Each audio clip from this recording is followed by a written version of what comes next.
when a jinn studied Islam with humans. The craziest thing is that this is a true story. Small reminder. Just like us, the jinns have free will. They can do good or evil, as it is mentioned in the Quran. Some are Muslims and follow the rules of the Quran, others excel in evil and then become devils. There was accommodation for the students of religious sciences, and it was the great Sheikh Ibn Baz who gave them lessons. Ibn Baz was a mufti and president of the Council of Great Islamic Scholars in Saudi Arabia. Among his students there were two people. One was called Khalid and came from Arabia. The other was called Omar and came from Africa.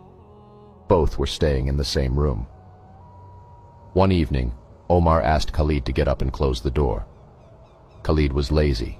He answered that he didn't feel like it and that he had to close the door himself. Omar then extended his arm to close the door of his bed, while the door was very far. Khalid has just seen this scene and he is terrified. In the morning, he goes as fast as possible to the Sheikh Ibn Baz to tell him what he saw. The Sheikh went to Omar and asked him, "I ask you by Allah, are you a human or a jinn?" And he answered him, "I am a jinn. My people are in terrible misguidance, and later on I was going to come back and teach them religion." He asked the Sheikh for forgiveness. Ibn Baz allowed him to stay on one condition, that he keep his human form.